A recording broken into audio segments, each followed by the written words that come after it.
This is Daily Flash with your hosts, Andrea Jackson and Mitch English. Trending news and entertainment. This is Daily Flash. Hello, everybody. I am Mitch English. I'm Andrea Jackson. This is your Daily Flash, your source for trending news and entertainment. Today's trends, tomorrow's talk. So glad to have you here. Yeah. I got to tell you, when I heard this news, I was like, James, free at last, free at last. Thank God we are free at last. How many times have y'all, and I know you don't freak them that much, but guys, I want everybody to think, how many times you gone by the McDonald's and the ice cream machine's broken? Oh, Every time. It's a joke. There's a website called McBroken, which tracks how long, at any given time, 15% of the ice cream machines at McDonald's are broken, okay? Is it conspiracy? It's a joke. Well, it actually is. Believe it or not. So the company called Taylor Manufacturing made these McFlurry machines. They made a deal with McDonald's. Says, hey, look, these things will make your McFlurries. However, nobody is allowed to touch them except our people. Okay. Right? It's like when you buy a John Deere tractor. Okay. You can't work on it. You can't work on it. And so the franchisees are forced to buy these, right? So they Okay. get them in there, and they know what the problem is. They can see what the problem is. They're not allowed to touch them. What? They have to wait, and then there's, of course, a long wait to get these people to come in to fix these. That's why they're always broken, right? Yep. And matter of fact, they even say, well, we'll update it where you can fix it through the internet. Well, even then it takes long, all right? Really? So this went all the way to the up to a U.S. Copyright Office, and they have just now passed a law that you are able, the McDonald's franchisees are able to fix it for themselves and get third-party people. So this is a big deal. Get your This is a McFlurries, everybody. Boo!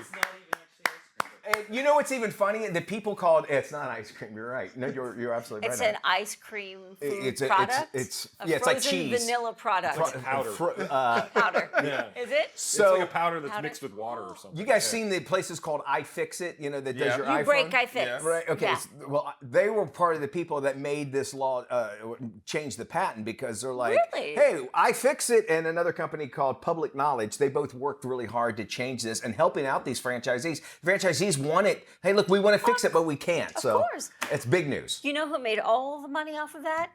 Lawyers. Yes. 100%. 100%. And if you ever look at a McFlurry sometime, it looks kind of, like a, well, it looks delicious, but they kind of whip it all the way up. Much like that new Washington, D.C. Yes. statue that is causing quite of a stink. And Yes. perhaps maybe this is what the artist meant. It's a bronze sculpture. It sits alongside other iconic monuments featured at the National Mall. But D.C.'s latest tourist attraction is named the Resolute Desk. It depicts a large, soft-serve pile of doo-doo! It's on top of Nancy Pelosi's, former House Speaker Nancy Pelosi's desk. Statue's actually allowed to stay there till the end of the month because somebody did the right thing and filed a permit. Anybody's allowed to do this with the United States Park Service. So it's, this one's causing, talk. It's a But stink. there are stuff like a stink, I love it.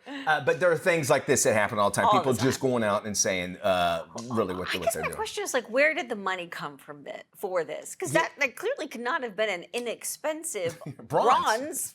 sculpture. So, and then where does it go after it's done? Yeah, where does it sit? Does someone buy this? I would imagine they probably would auction it off or whatever. And now we would bronze my kids' shoes. Anybody to bronze that? Yeah, It's a right? big different story, Exactly. right? Something John Oliver is going to buy. I think, didn't he? Yeah, he did that. He didn't buys all that stuff, And and gives then it he'll blow away. it up Yeah. or something. I could see Stephen Colbert probably thinking, oh, that'd be great in my living room. It's a political statement Yeah. by all means, and that sort of thing. So if it works for him, it works for him. It's this guy's pretty interested in it. Having just been in D.C., though, it's very weird the amount of things that people do that think that they're going to get attention, like picketing in front of the White House and all this, and everybody's like, Yeah. I don't know what you're doing here. Why are you doing this? It's commemorating the January 6th takeover. That's really, it says it right there on the side of it. So if you believe in that, well, there you go. You got somebody standing for you. Tell you what, we're going to stand for you. We got today's trends and tomorrow's talks. We got a whole lot more of it. Yes. That's coming up right here. If you go anywhere, you miss out on it. They don't want to You do that. do. Don't go Now, anywhere. when we come back, I'm going to put something on this desk. No, You don't guys, do that.